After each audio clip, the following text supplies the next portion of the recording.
Graça e paz, queridos. Boa noite. É um prazer estar aqui com vocês mais uma vez. Esperar o pessoal estar entrando aí. Estamos ao vivo para mais uma aula da Escola Bíblica da Igreja Batista Nova Aliança. Nessa noite a gente vai falar sobre o livro de Mateus. O livro de Mateus é um livro dos Evangelhos. Vamos contar um pouco do seu panorama de uma forma mais simples, mas muito interessante. Espero que vocês fiquem aí conosco. O pessoal vai chegar ainda, né?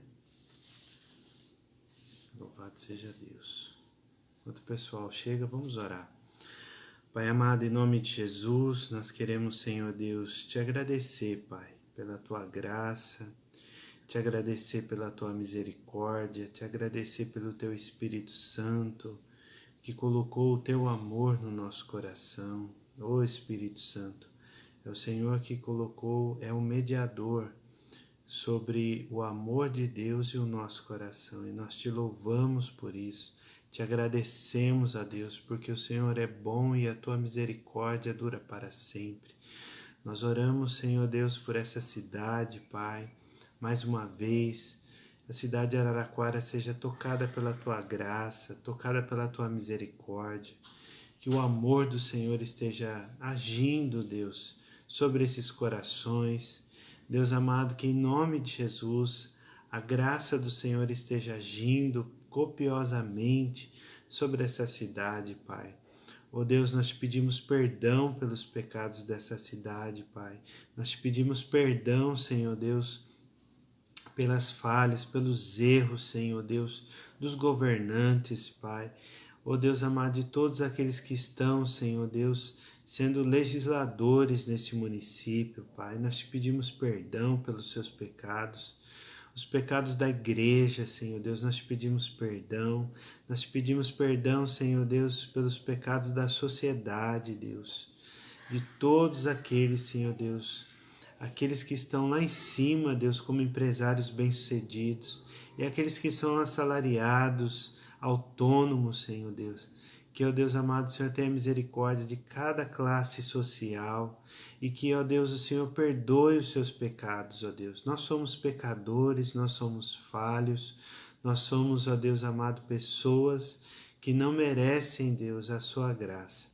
Mas a tua misericórdia é maior daquilo que nós merecemos e ultrapassa, Deus, todo o limite, toda a divisão, Senhor.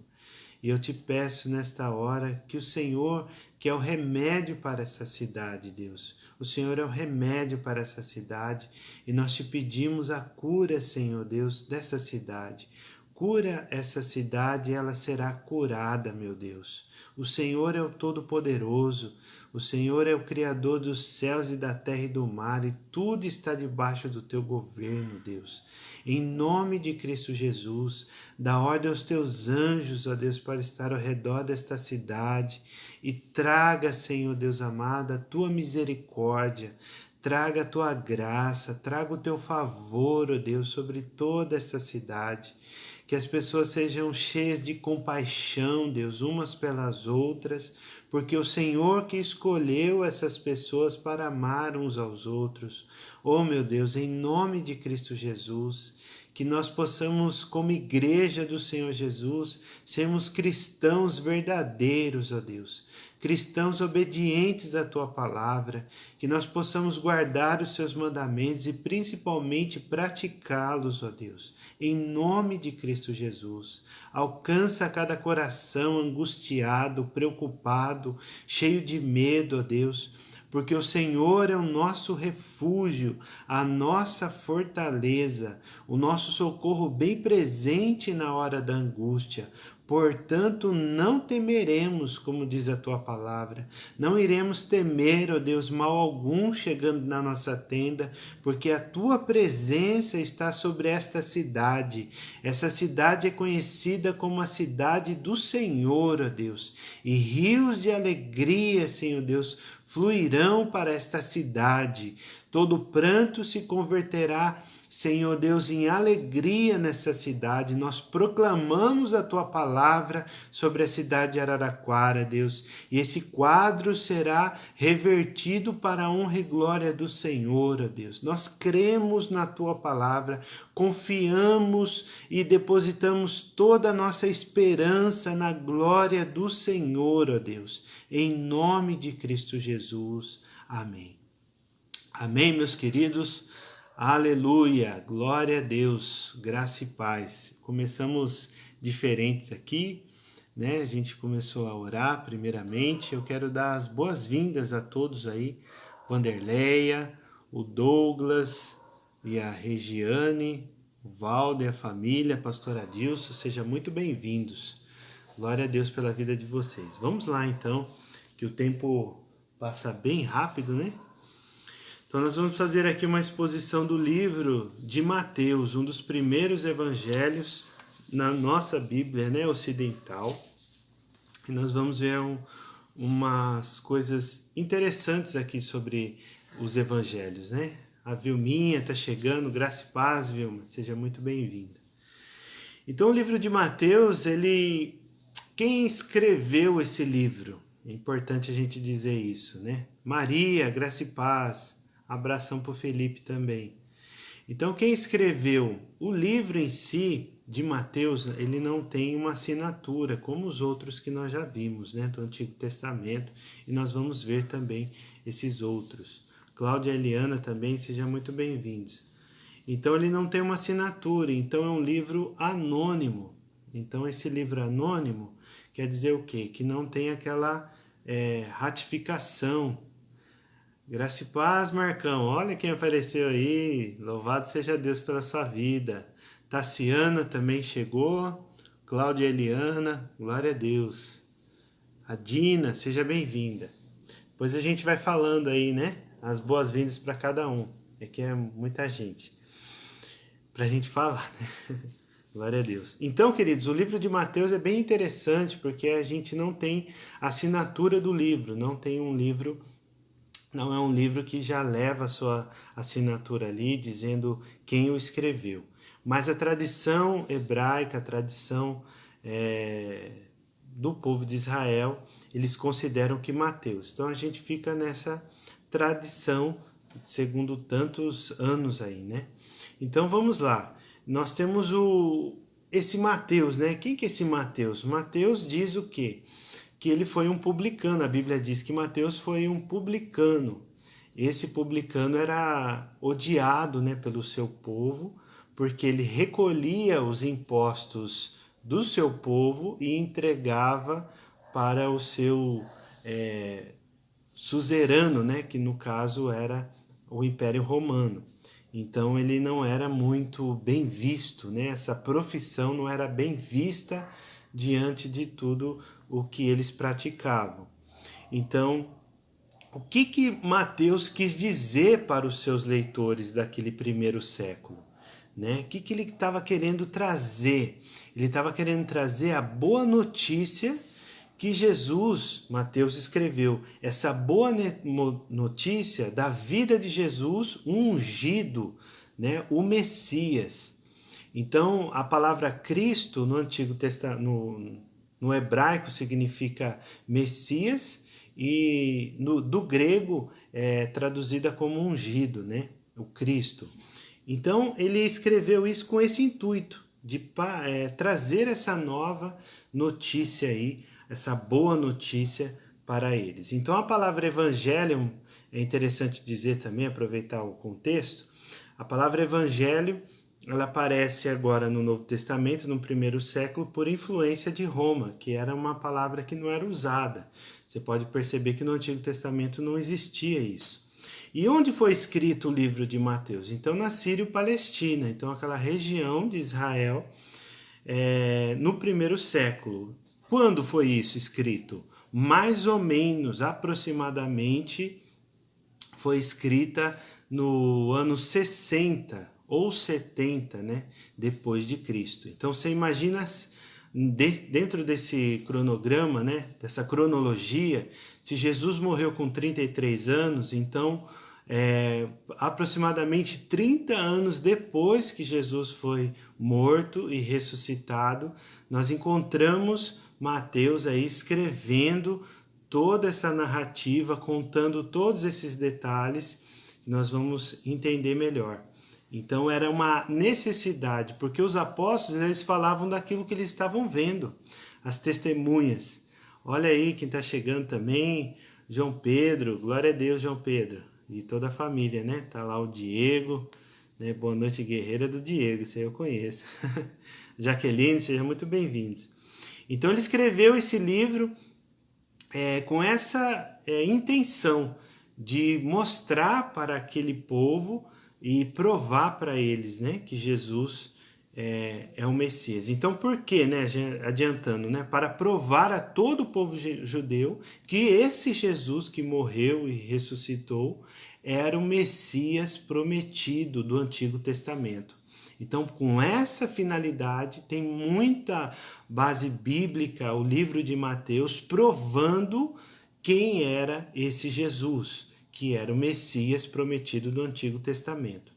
Então, essas perguntas são importantes a gente responder, né? Quem, o que, onde, quando e porquê, para que a gente possa centralizar aqui o objetivo do livro, né? Quem escreveu, o que ele escreveu, onde ele escreveu, quando escreveu e por que escreveu. É muito importante isso daí. Então, dentro dos 4 evangelhos, queridos, é bem interessante dizer que os 3 primeiros, Mateus, Marcos e Lucas, eles são chamados de evangelhos sinópticos. O que é esse sinóptico? Esses sinópticos, eles são evangelhos que têm o mesmo objetivo, mas o mesmo foco, só que ponto de vista diferente. Então, eles estão olhando para o mesmo ponto, mas com uma percepção diferente. Então, por exemplo, Mateus foi escrito endereçado para os seus leitores judeus, Marcos foi endereçado para os seus leitores romanos, Lucas foi interessado para os seus leitores gregos, e João, bem mais adiante, né, vamos dizer assim, coisa de 20 anos depois, escreveu o seu evangelho. Então, existe essa diferença. Então, por isso que nós vemos essa grande diferença de narrativas entre João e os demais evangelhos. Então, como que era o pano de fundo quando essas histórias estavam sendo escritas? É interessante dizer que no nascimento de Jesus, o imperador romano, que governava toda aquela região, né, era uma região muito grande e, consequentemente, abrangia também ali a Israel. Era o imperador Augustus. Então, esse imperador era o Augusto, vamos dizer assim, um presidente presidente da República do Brasil, mais ou menos assim para vocês entenderem. Só que em vez dos estados, era vários países ao redor. Então, esse imperador que governava tudo. E esse governo local de Jerusalém cabia a Herodes, o Grande, quando Jesus nasceu. Esse Herodes, ele era filho, descendente, né, de Esaú, que veio a tribo dos Edomitas, que eram adversários ali contra Israel, como nós vimos no Antigo Testamento. Então é interessante dizer que esse povo, os Edomitas, tiveram até essa oportunidade para trazer arrependimento e aliança com o povo de Israel. Porém, quanto mais eles tinham oportunidade, mais eles endureciam o coração. E isso foi um grande problema, né, para eles. Então, com isso, queridos, nós temos esse pano de fundo, né, que nós estamos falando aqui. E os evangelhos, a última consideração, os evangelhos, é importante dizer isso, que eles têm um norte. Os 4 evangelhos, o que eles têm? Primeiro, o nascimento de Cristo, que é o nascimento virginal, não é qualquer nascimento, né? O Espírito Santo que foi lá e colocou no ventre de Maria, a Virgem Maria, né? Essa mulher era virgem, era jovem e ela era casada com José. Por que eu digo casada? ela era prometida, mas na cultura de Israel, quando ela ficava noiva, já começou o casamento. Então tinha toda aquele ritual, aquela cerimônia, tinha os dotes, a gente que trocava entre famílias, todo aquele procedimento até chegar à concepção do ato nupcial. Só que esse ato não aconteceu até o nascimento de Jesus, então foi preservado. E vocês, né, conhecem toda essa história. Então, ali, queridos, teve esse ponto. O segundo ponto que nós vemos é o ministério de Jesus. Os 4 evangelhos vão falar isso. Então, a gente sempre vai estar repetindo esses pontos aqui: o nascimento, o ministério, que é o ensino e também os milagres que Jesus fazia, a morte, que é a crucificação e o sepultamento, e principalmente, que é o clímax, né, de todo o evangelho, que é o que? A ressurreição, Jesus provando ser o Messias, né, o Filho de Deus. Então ele tem essa linha, né, que nós devemos estar prestando atenção quando nós formos ler o evangelho, tanto de Mateus, Marcos, Lucas e João. Então nós temos que deixar isso bem claro diante de nós, para que a gente possa mergulhar nas Escrituras quando nós formos para esse livro.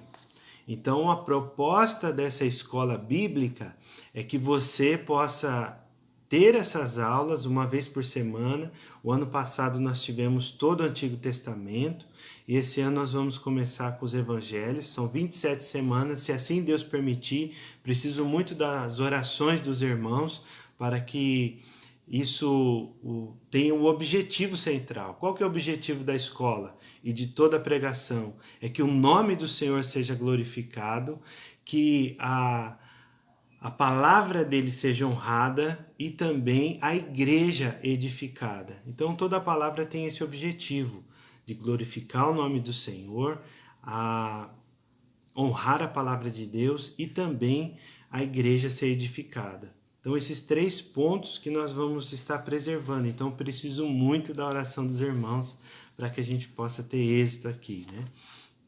Então seja bem-vinda a Paulina também, está chegando, glória a Deus. Então, queridos, nós temos esse pano de fundo aí, né? Que nós temos essa rica informação com o livro de Mateus. Então, não vamos entrar nos pormenores, né, de cada detalhe do livro. Amém, Marcão, glória a Deus, obrigado. Então, nós temos essa necessidade, né, de entender cada ponto aqui. Mas a gente não vai falar detalhadamente de cada um, porque é muita coisa, né? A Mônica está chegando também, o Nércio, sejam muito bem-vindos. Glória a Deus pela vida de vocês. Então vamos lá. O livro de Mateus, né? Então está aí o versículo 1, livro da genealogia ou da descendência, né? De onde Jesus veio. Está escrito aí em Mateus capítulo 1, versículo 1. De Jesus Cristo, filho de Davi, filho de Abraão. Aí ele começa a narrar eu não vou entrar nesses detalhes, né? Mas ele começou a narrar toda a genealogia, desde Adão, né, até Jesus. Então isso daqui é bem interessante. Qual que é o detalhe dessa genealogia? São as 4 mulheres gentias, as mulheres pagãs que foram introduzidas na genealogia. Isso é bem interessante dizer, por quê? Porque lá quando nós lemos o livro de Gênesis, está falando sobre Abraão. Abraão que vai ter uma descendência como o pó da terra. E Deus vai abençoar toda a descendência de Abraão. Todo o povo que Deus começou a formar com a vida de Abraão. Dito isso, é importante dizer que Deus é Senhor de todas as nações. Então, com isso, nós temos esse objetivo de estar olhando ali essa ótica, né, que Jesus já estava nos planos de Deus para trazer essa salvação, mas não só para o povo de Israel. Pra você ter uma ideia, Jesus tem muita coisa para falar, né, e a gente não consegue todo esse tempo, mas Jesus ele estava ali figurando todo o povo de Israel. Então, se você olhar em João capítulo 15, por exemplo, ele está falando sobre a videira verdadeira, que ele é a videira verdadeira. No Antigo Testamento tem outras parábolas também que falam sobre a videira verdadeira. Então é a representação de Israel. Então só que o próprio povo de Israel estava ali rejeitando também Jesus como Messias. Eles não acreditavam. Então com isso ele trouxe essa redenção para todos eles, incluindo os gentios, que pela misericórdia de Deus nós estamos juntos, né, com esses gentios aí.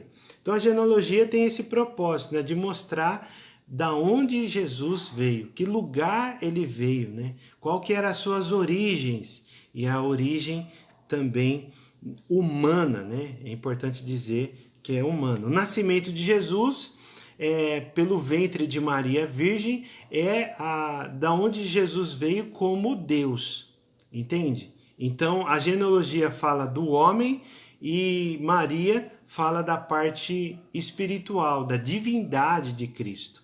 Então isso é bem importante a gente já começar a clarear aqui na nossa mente, né? E veio os magos também, tem outras traduções que chamam sábios, mas na verdade é magos, e esses magos são da Pérsia, e a cultura da Pérsia, como nós aprendemos já no passado, só relembrando, eles tinham essa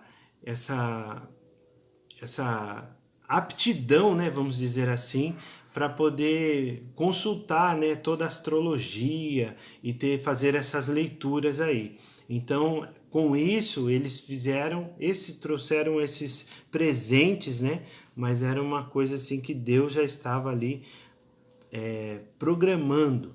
E depois disso, nós vimos também que Herodes, que era o governador edumeu, começou a perseguir a vida de Jesus, porque eles ouviram dizer que os magos estavam passando e na hora de retornar, os magos deram a volta, né? Não passaram ali por Jerusalém. Então ele ficou se sentindo ameaçado por esse reino novo, né? Esse novo rei que havia de nascer. Então ele mandou matar muitas crianças morreram abaixo de 2 anos. Então você imagina a consciência, né? Trazendo isso para o lado emocional de Cristo também.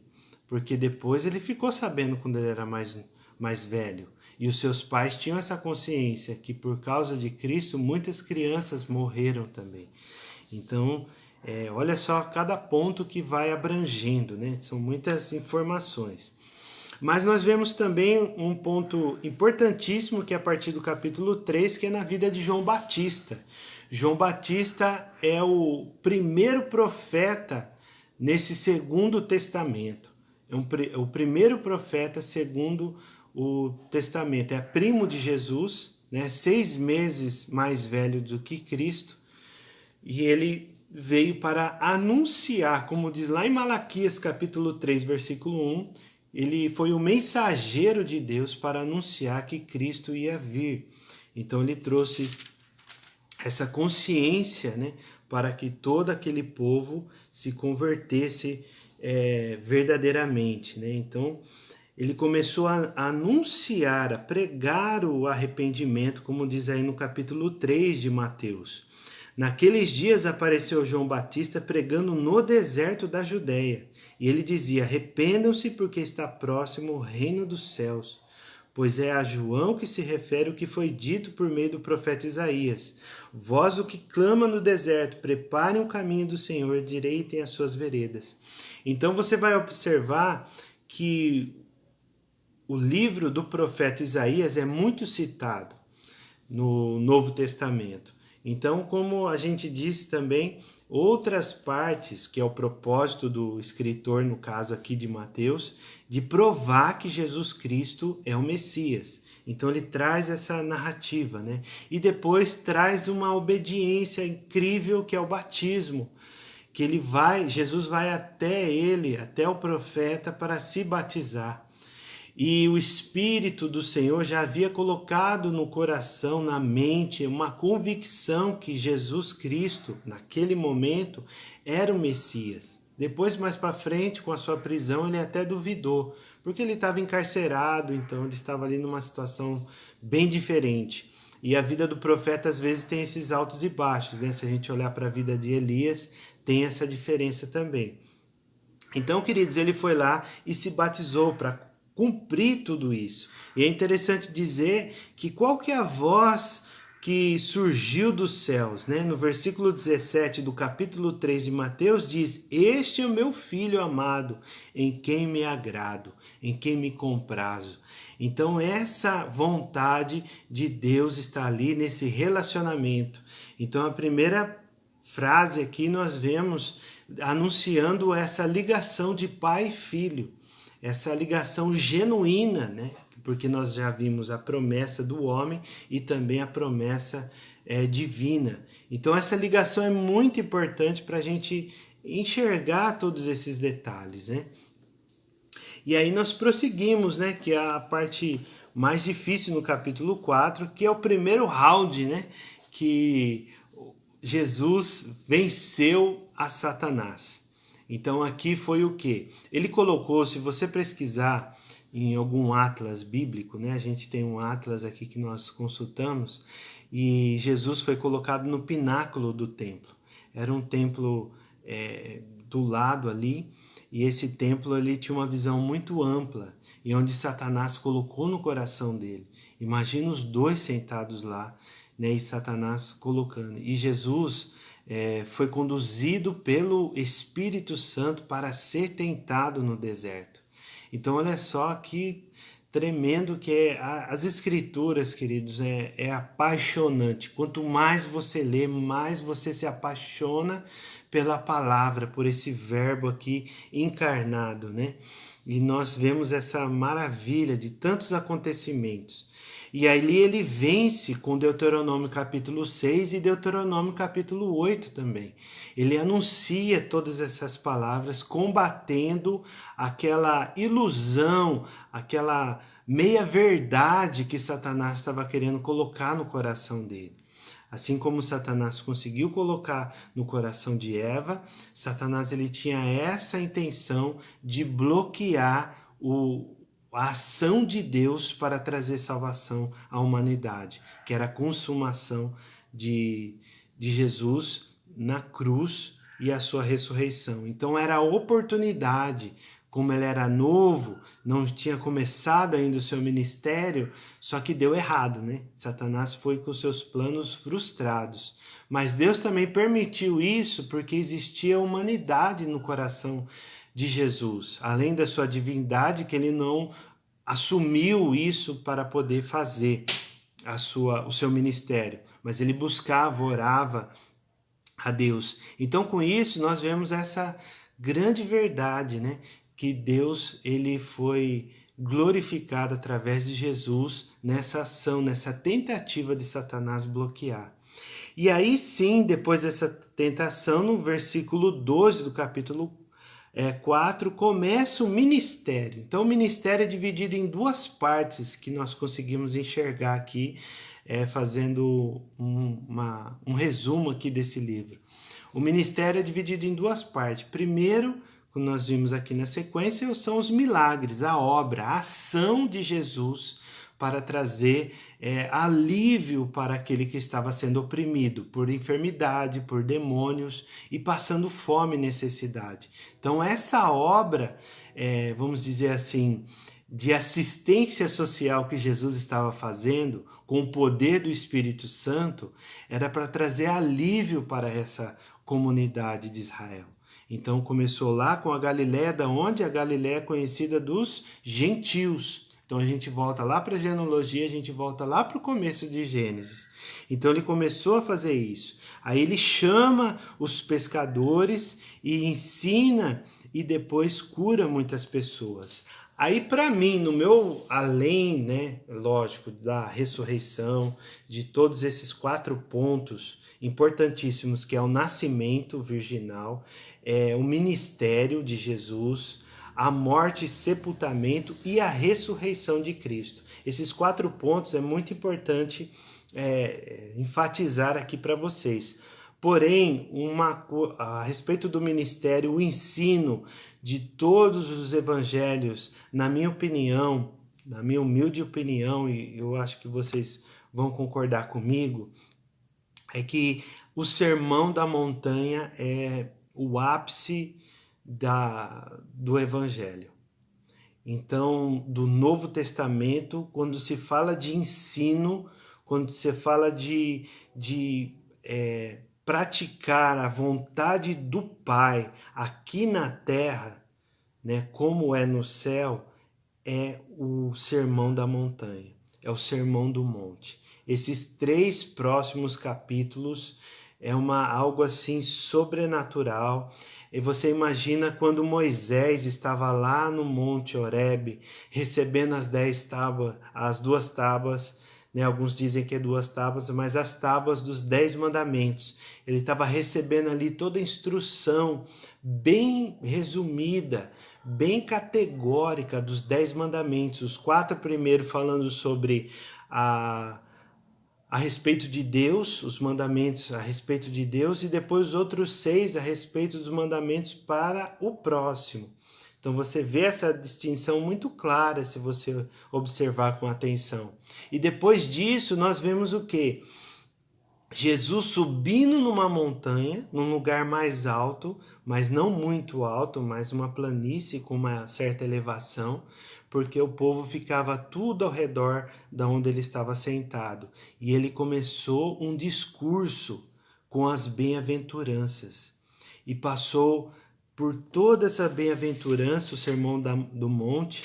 Depois ele falou sobre sal e luz, ensino a respeito da lei, ensino a respeito da ira, ensino a respeito do adultério, ensino a respeito do divórcio, ensino a respeito do juramento, ensino a respeito da vingança, ensino o amor ao próximo, ensino a respeito das esmolas, ensino a respeito da oração, ensino a respeito do jejum, ensino os tesouros no céu, a luz do corpo, os 2 senhores, as preocupações, o hábito de julgar os outros. Jesus encoraja a oração, a porta estreita, os falsos profetas, quem entra no reino dos céus, os fundamentos, o fim do Sermão do Monte. Então, aí você vê que nos versículos 28 e 29 do capítulo 7 é que ele encerra toda essa narrativa de ensino. Então você imagina aqueles 10 mandamentos curtinhos, compactados, sendo lidos e explicados e aplicados na vida de todos. Então você imagina a exposição que ele fez dos 10 mandamentos aqui no Sermão da Montanha em 3 capítulos. É fantástico, querido. Se você quer servir a Deus, obedeça o Sermão do Monte. Quer servir a Deus, obedeça o Sermão da Montanha. Quer servir a Deus, obedeça a essas palavras ricas de ensino que Jesus nos trouxe. Isso é poderosíssimo e eu quero te chamar a atenção para você mergulhar nesse ensino. Eu tenho um sonho, assim, quando Deus permitir, né? Nós podemos fazer a exposição de versículo por versículo desses 3 capítulos na escola bíblica. É um outro sonho que nós temos e assim, Deus permitindo, nós iremos fazer. Então, dito isso, desse Sermão da Montanha, Sermão do Monte, nós temos o início, né, também da ação, daquilo que Jesus fez efetivamente, trazendo a cura e alívio para o povo de Israel, porque ele veio para as ovelhas desgarradas, perdidas de Israel. Então ele veio para essas pessoas, onde ele cura o leproso, ele cura o servo do centurião, a cura da sogra de Pedro, muitas outras curas, né? Jesus põe à prova os que querem segui-lo, ele já dá uma dica do custo do discipulado. É muito interessante se você pegar o livro em outra ótica de Mateus e estudar sobre o custo do discipulado. Então ele vai desmistificar muitas coisas que nós ouvimos diante de toda essa história, né, do século XXI, vou considerar o início do século XXI, nessas últimas 2 décadas, né, ou até 3 décadas, eu já não fazia parte, mas já havia isso, né? Os erros das igrejas neopentecostais. Então, a Igreja Batista Nova Aliança é uma igreja pentecostal. Ela não é conservadora nem calvinista, né? Vamos dizer assim. Ela não é uma igreja reformada tradicional, mas é uma igreja pentecostal que se move pelo Espírito Santo e está ali sempre preservando a palavra de Deus. Então, se você olhar o custo do discipulado, você vai começar a enxergar muitas coisas que vai iluminar sua maneira de viver, em nome de Jesus. E esse custo que nós temos que ter, porque nós não somos voluntários dentro da casa de Deus. Nós somos discípulos do reino de Deus. Há uma diferença muito grande a respeito disso. Quando você é discípulo, você é servo. E aquele que quer ser maior no reino de Deus, que sirva mais. Então é esse o objetivo do discipulado, esse é o objetivo de você servir as pessoas. Entende? Então nós temos que ter esse coração cheio de graça, cheio de amor, independente de que pessoa seja. Se for uma pessoa muito boa, né, muito valorosa, preciosa aos nossos olhos, que dificuldade nós teríamos de servir essa pessoa? E aquela pessoa que foi rejeitada? E aquela pessoa que você sabe que pisou na bola, que pecou, que está ali numa condição terrível, que já foi ajudada várias vezes e ela caiu de novo. E aí, como que está o seu coração para servir essa pessoa? No custo do discipulado, nós ponderamos tudo isso. E não a nossa vontade, mas a vontade de Deus precisa prevalecer, né? Então, queridos, é importante nós vermos tudo isso, né? E aí outro milagre que Jesus está ali vencendo o segundo round, né? Vamos dizer assim, contra Satanás, que ele está acalmando a tempestade. Aquela tempestade ele estava vindo para ceifar a vida daqueles marinheiros, né? Daqueles pescadores, e Deus trouxe alívio, acalmou toda aquela tempestade. Então aquelas águas agitadas foram separadas, né? E teve a cura também ali dos 2 endemoniados de Gadarena. A cura também no capítulo 9 do paralítico de Cafarnaum. E o chamado de Jesus. Voltando só um pouco, que eu vi aqui a parte de jejum, é importante dizer no capítulo 6 que Jesus ele ensina a respeito das esmolas, da oração e também do jejum. Eram 3 atividades religiosas dos fariseus. Então ele coloca, se você colocar um detalhe, lembrar da última aula, os fariseus e os saduceus, os escribas, eram colocados como referenciais daquela época. Então o povo via eles como modelo, como referência, as pessoas que estavam fazendo certo e ensinavam o certo. Mas na verdade Jesus, quando começa a falar sobre esmola, ele está combatendo essas atitudes erradas desses grupos, né? E quando ele está ensinando sobre oração, da mesma forma, quando ele está ensinando sobre jejum, da mesma forma, porque aquilo que está errado, que ele está combatendo no capítulo 6, tanto sobre esmolas, as ofertas, né? E a oração e também o jejum, eram práticas que esses grupos estavam fazendo errado.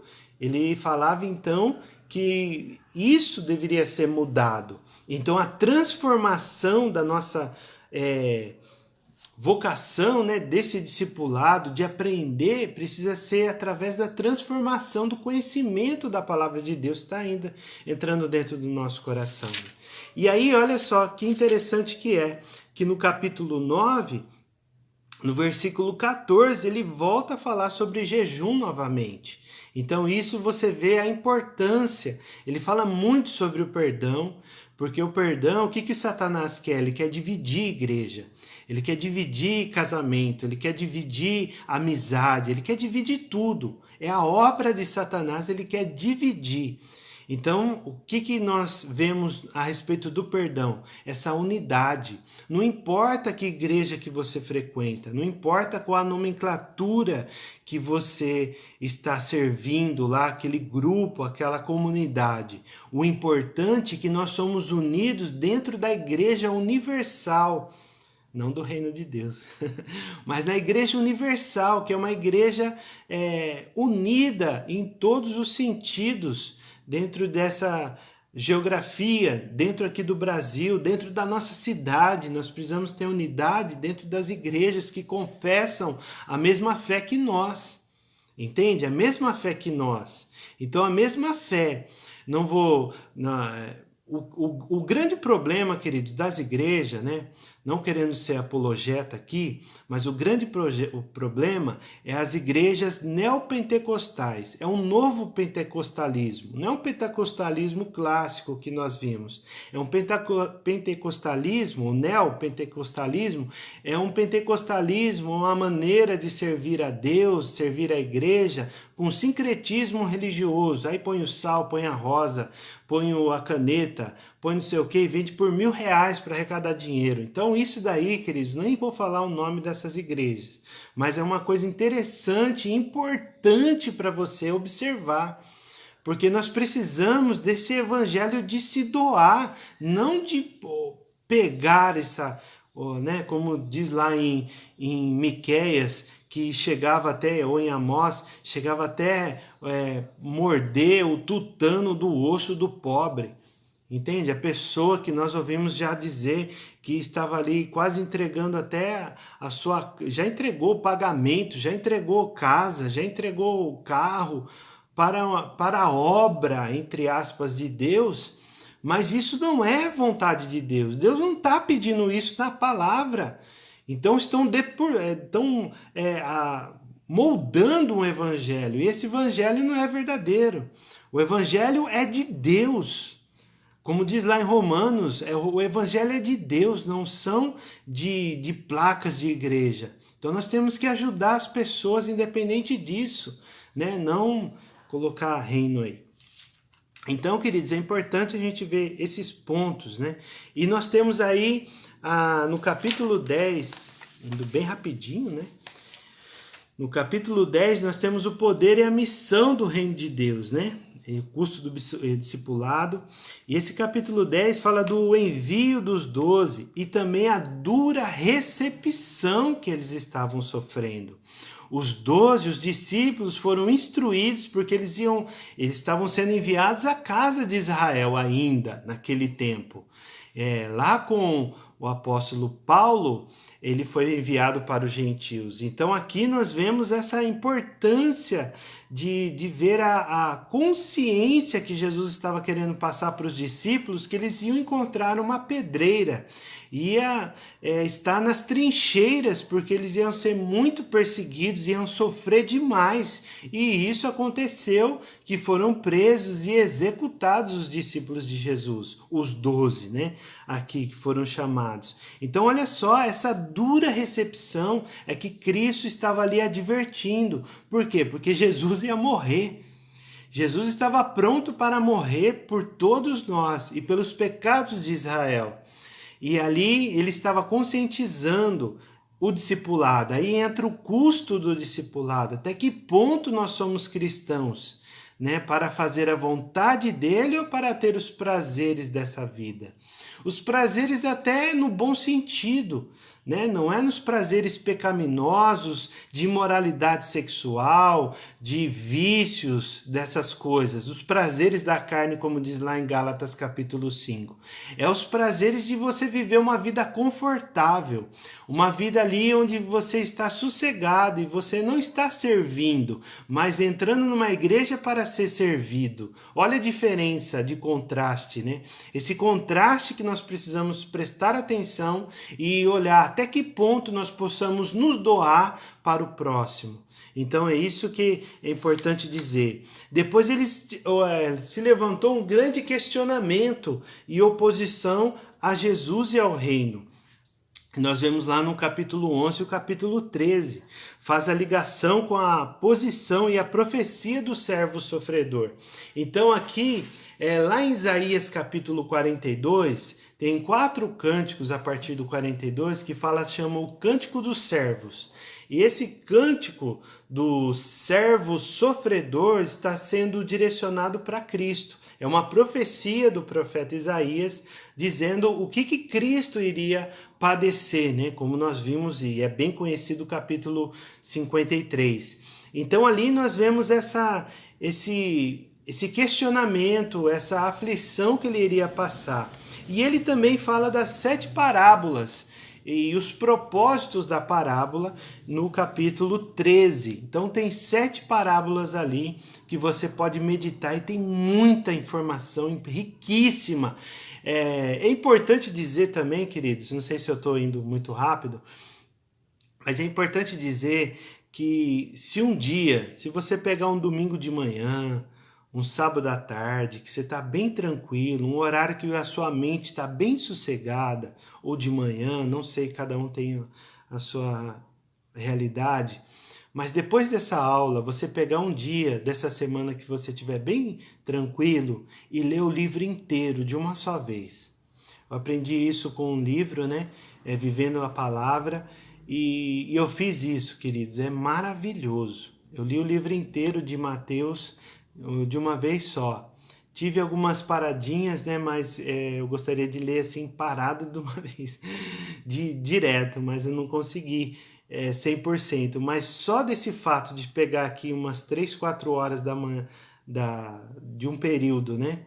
No meu caso foi da manhã, e ler o livro inteiro abriu a minha maneira de... Comecei a conectar, sabe, aqueles fios soltos, aqueles pontos soltos, e começou a montar esse enredo dentro da nossa mente. É muito interessante. Na próxima aula nós vamos ter, assim Deus permitindo, né, e conto com as orações dos irmãos, nós vamos ter a exposição do livro de Marcos, né, a introdução do panorama. Então, Marcos é 16 capítulos. Então, você pode ler uma forma mais rápida, né? Então, aqui ele fala a respeito dos opositores também, a partir do 13, né? 53. Os opositores de Jesus e aqueles que o confessam. Isso aqui é interessante dizer, queridos, nesse ponto, que a Bíblia, ela fala muito sobre... Aqui o que Jesus está falando a respeito da rejeição dele é aquilo que todo Israel, os profetas comissionados, né? Aqueles profetas que ganhavam dinheiro no templo, aquelas outras autoridades que rejeitavam os verdadeiros profetas, mandavam prender, mandavam matar. Né? Jesus ele faz outras parábolas também, falando a respeito mais para frente do dono da vinha. Então, se você olhar todo esse contexto, o que Israel estava fazendo quando se levantava um profeta de Deus, eles rejeitavam. Por isso que Deus levou o povo para a Babilônia, levou o povo antes, né, para a Síria, depois para a Babilônia, por conta disso, porque eles não ouviam os profetas, eles rejeitavam a voz de Deus. O povo de dura serviço, teimoso a dar com conta, né? Então, essa rejeição ele estava aqui colocando. O exemplo que aconteceu nessa narrativa foi a vida de João Batista, que ele foi morto e decapitado ali por o outro Herodes, né? Que era outro personagem. Então nós vemos também aqui a controvérsia também com os fariseus, no capítulo 15, que era referência daquela época. Então nos dias de Cristo, os fariseus, saduceus, eles estavam ali de uma forma modelo, né? Umas pessoas assim que eram líderes modelo, entre aspas, né? Porque o povo não tinha conhecimento da palavra, não tinha comunicação como nós temos hoje, de mandar recados, gravar vídeos, mesmo que a pessoa está impedida hoje, né? Graças a Deus por todo esse contexto aí da pandemia, mas o evangelho continua. Mas naquela época não tinha. Naquela época não tinha. Então, naquela época, eles iam até a sinagoga, que era um templo menor, e estudavam ali com umas 10 pessoas. Mas os livros eram bem resumidos, uma pessoa só que era responsável para a leitura e explicação. Então, tudo isso não tinha tanta cultura, não tinha tanto conhecimento, ensinamento. Não eram pessoas cultas, estudadas, né, nesse sentido.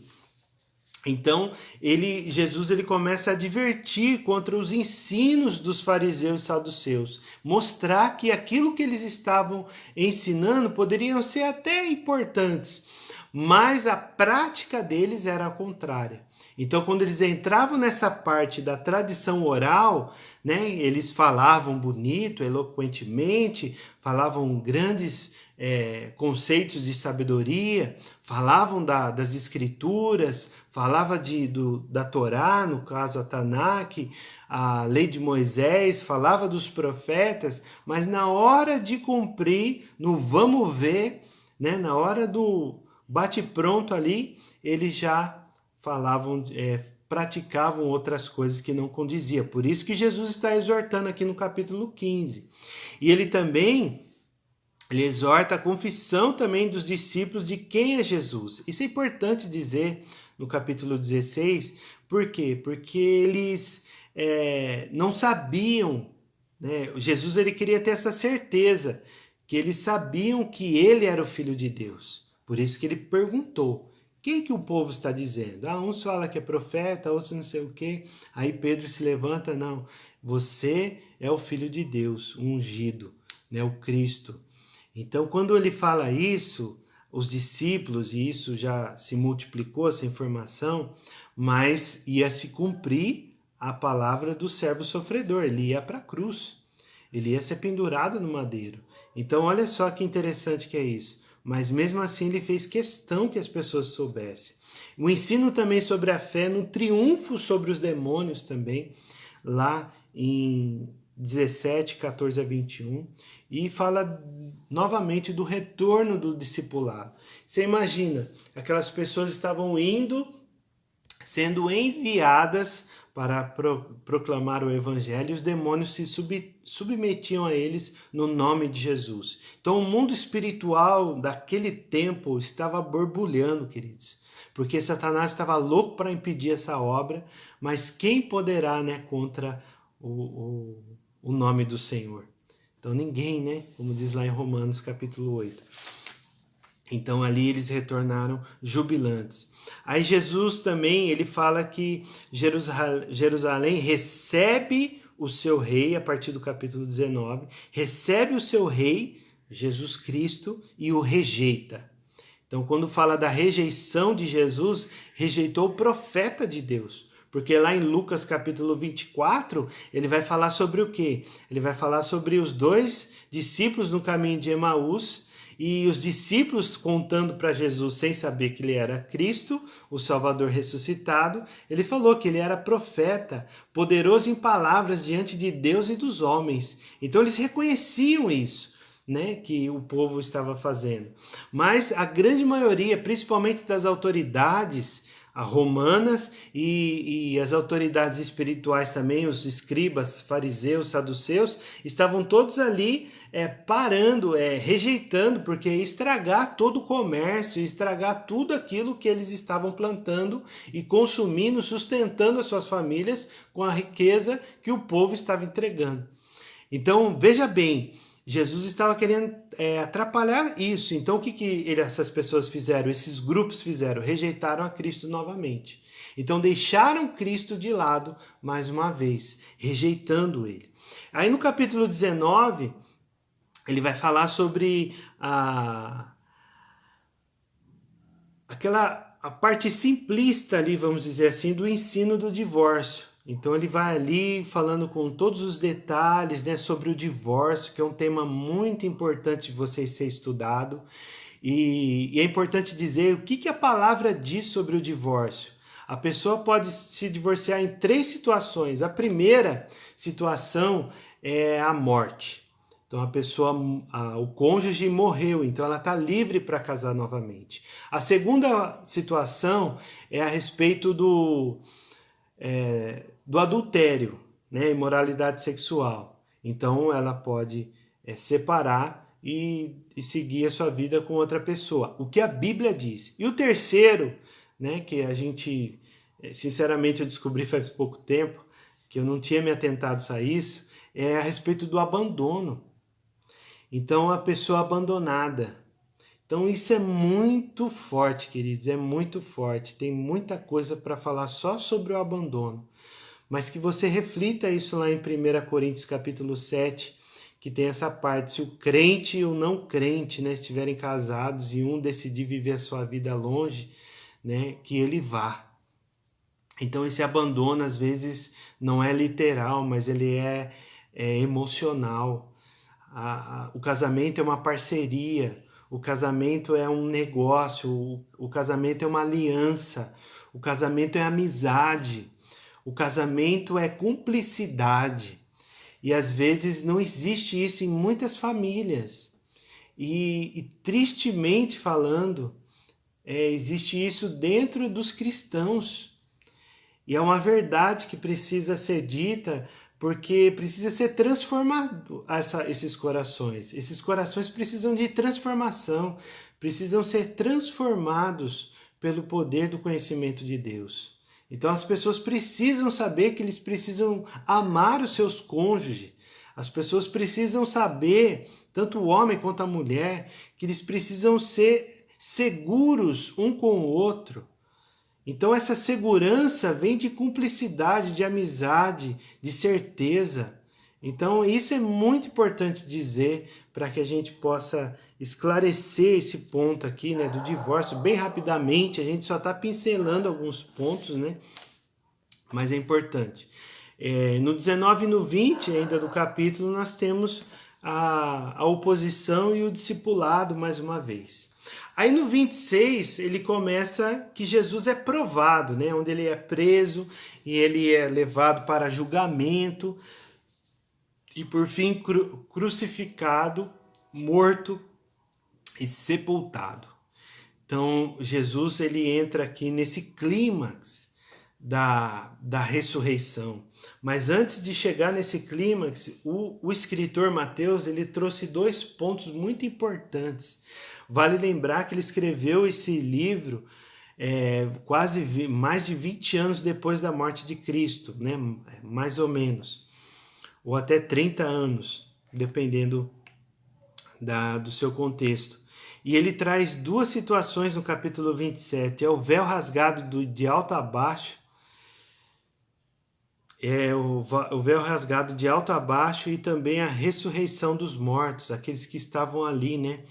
No capítulo 51 a 53, aquele terremoto que houve na sexta-feira às 15 horas da tarde, né? A 9ª hora do dia. Então você vê essa situação que ele trouxe para trazer essa narrativa de relacionamento. Meu Deus, é muito forte isso, queridos. Porque você imagina quando o véu foi rasgado, as pessoas precisavam de um sacerdote para pedir perdão pelos seus pecados. As pessoas precisavam fazer ofertas, né, de um cabrito, de uma ovelha e de pomba, aquilo que o dinheiro dela dava para comprar para poder ser remida, perdoada por Deus. Assim foi uma cultura e é legítima, né, dentro do Antigo Testamento. Mas quando esse véu foi rasgado, não precisava mais levar nenhum cordeiro diante de Deus para ser sacrificado, porque o Cordeiro de Deus que tira o pecado do mundo foi colocado ali diante dos nossos olhos, diante dos olhos daquelas testemunhas para ser crucificado e morto. E assim levando todo o nosso pecado, como diz lá em Isaías 53. Então isso é muito importante, esse ponto, queridos, para que a gente possa entender melhor, né? Isso daqui, a ressurreição, porque lembra que na última aula que a gente falou que os saduceus não acreditavam em ressurreição? Então isso daqui era muito importante, porque aquela comunidade era influenciada pelos saduceus. Saduceus eram empregados, pessoas que iam e vinham dentro do templo. Então eles tinham influência e influenciavam muitas pessoas. Até que os dois que estavam no caminho de Emaús, lá em Lucas capítulo 24, eles estavam falando que fazia 3 dias e tinham dito que ele ia ser ressuscitado, mas eles não tinham visto ainda. E Jesus apareceu para ele, qual que é a finalidade? Provar que ele estava ressuscitado. Entende? Olha só que importante que é isso. Então essa morte e o sepultamento de Cristo foi fundamental para todo o contexto dessa narrativa. E aí sim veio a ressurreição.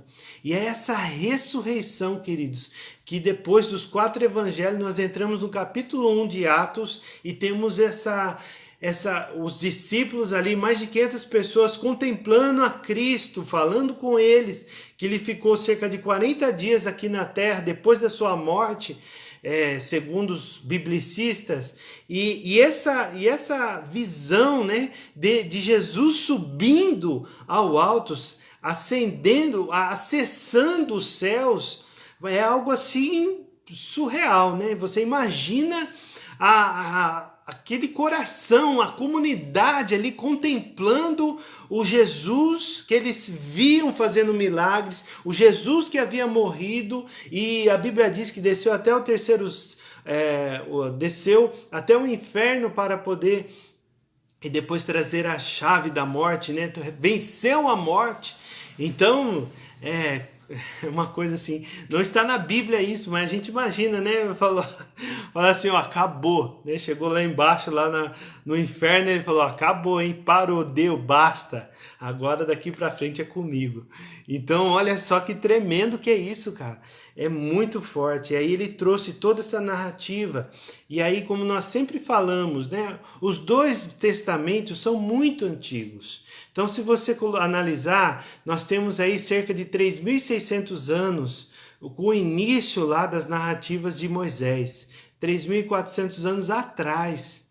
E aí hoje nós temos essa realidade do Novo Testamento, mas ele é novo para aquele tempo. Porque naquele tempo era o 1º século, então era tudo novo. E aí perdurou por alguns séculos como novo, para fazer uma distinção do tempo da lei e o tempo da graça, apesar que existia muita graça no Antigo Testamento.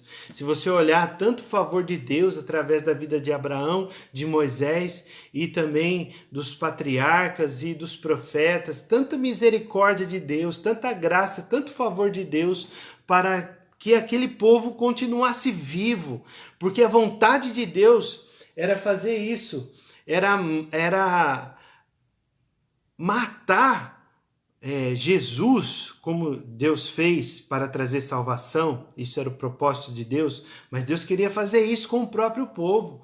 Quantas vezes aconteceu isso? Lá com Noé, Moisés, se não fosse Moisés, o povo que nós estamos lendo agora Números, quantas vezes o povo lá no deserto, murmurando, indo contra Deus, rejeitando a Deus, murmurando contra Deus, e Deus falando, ó, deixa que eu vou lá e separo você, eu faço de você uma nação. Como ele fez com Abraão, qual que é a dificuldade que ele tinha?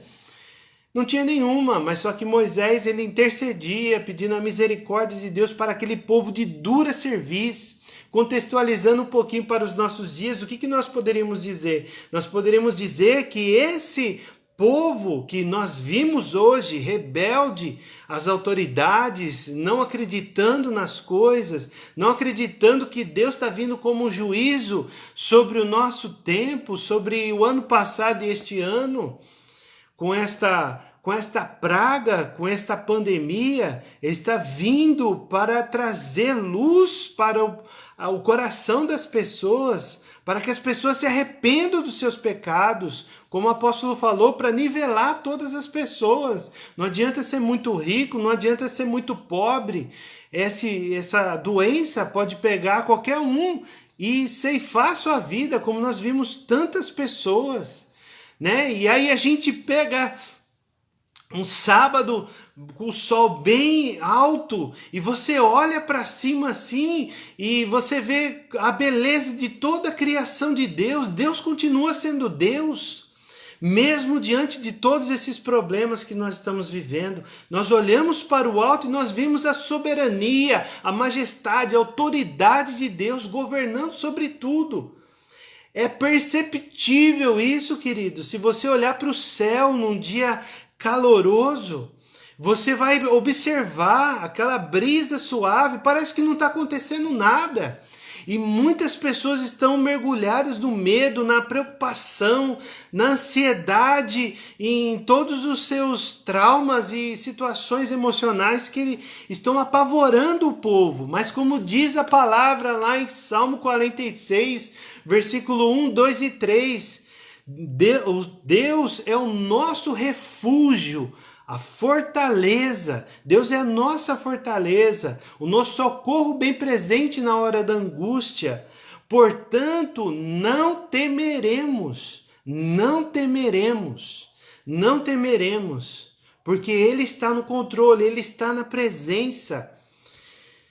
Porque, bem na verdade, ninguém quer morrer, inclusive o Kleber, porque ele quer viver essa vida sossegada que ele vive.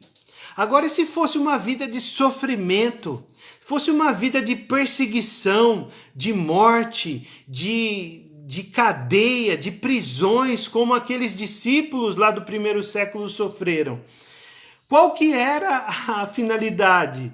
Aí, como Paulo diz, para mim morrer é lucro, mas se eu viver, que eu viva para Cristo, para servi-lo mais.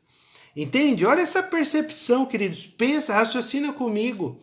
Se a nossa vida fosse uma vida, desculpe o termo, mas é uma realidade desgraçada, ninguém queria viver mais, ia perder a esperança.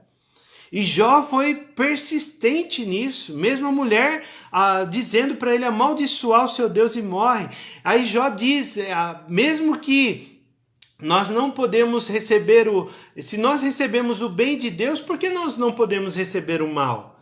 Então Jó se manteve firme ali com Deus nas promessas, aguentando até a última consequência. E Deus foi lá e trouxe tudo isso.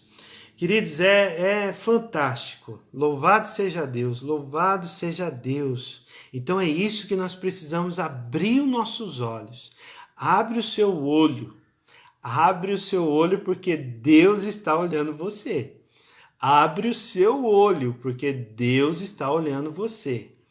Vai ser tremendo. Tudo que Deus está na conclusão, tá no governo, na autoridade. A palavra de Deus não muda, queridos. A palavra de Deus não muda. Não muda. E é isso. Amém? O tempo já deu. É que faz tempo que a gente não prega, né? Presencialmente, e a gente acaba se empolgando aí, desculpa o horário, mas louvado seja Deus. Então, queridos, ore, leia a Bíblia, ore por essa cidade, continue orando, porque Deus tem um propósito nessa cidade. Essa cidade não está sendo tão perseguida assim, tão castigada, tão caindo no juízo de Deus, que é uma faísquinha do juízo final, mas só para a gente, né? A gente chega para trabalhar, vê as notícias, morreu não sei quantos, pessoas próximas, conhecidas, né? Você está trabalhando e a pessoa está falando com outro do seu lado, falando, você conhece fulano de tal? Ou morreu e a mãe dele também morreu. Tudo por causa dessa praga. Então você imagina isso. E aí a gente vai naquele Salmo 46, aleluia. E o Salmo 46 fala que, portanto, não temeremos. Não temeremos, porque Ele é o nosso refúgio, a nossa fortaleza. Então essa palavra precisa ser praticada na nossa mente. A nossa mente precisa estar cheia da palavra de Deus. Em nome de Jesus. Amém, queridos? Glória a Deus. Vamos orar. Se você tem um pedido de oração, coloque aí. E nós vamos continuar orando pelas vítimas, pelas pessoas que estão aí passando por tantas lutas, né? Nós entendemos, reconhecemos o sofrimento, queridos, mas nós precisamos crer em Deus Pai Todo-Poderoso, Criador dos céus e da terra. Nós precisamos confiar nele absolutamente. de todo o nosso coração, de toda a alma, de todo o nosso entendimento. Deus é Deus, queridos. Quem será contra o nosso Deus, diz a palavra? Quem se levantará contra o nosso Deus? Ninguém vai se levantar. Ninguém pode contra a mão poderosa do Senhor. A sua destra é fiel e Ele vai fazer proezas na vida da igreja. Mas como o apóstolo Jacó falou, precisa nos arrepender. A igreja precisa orar por arrependimento.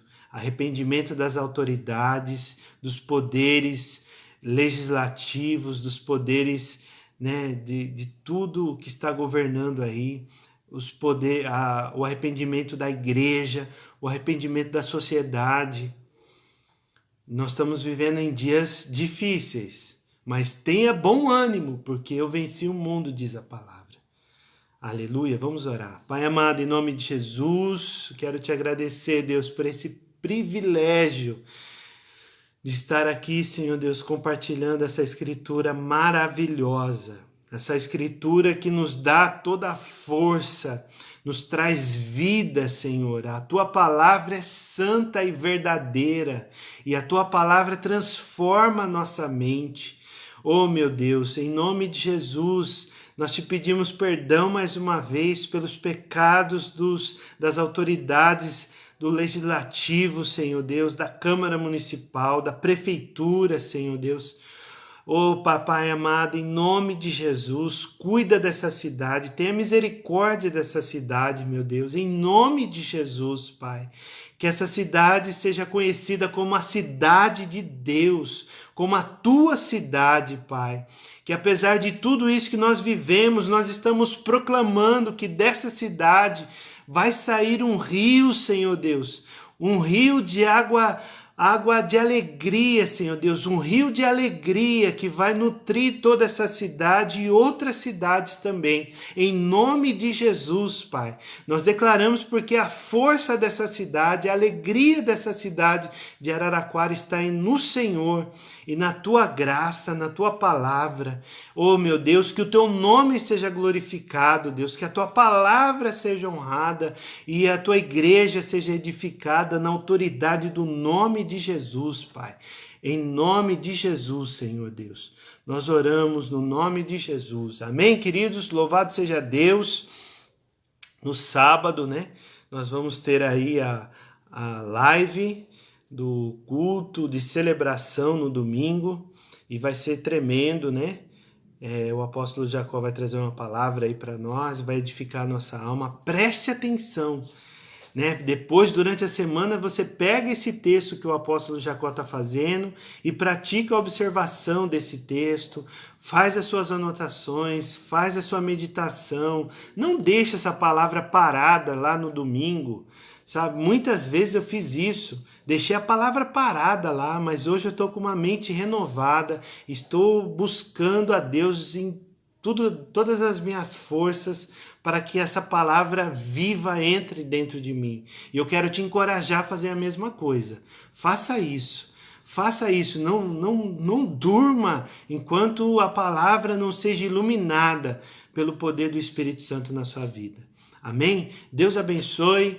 Na próxima semana, se Deus permitindo, e vocês orando por nós, cremos que estaremos aí. Em nome de Jesus. Deus abençoe.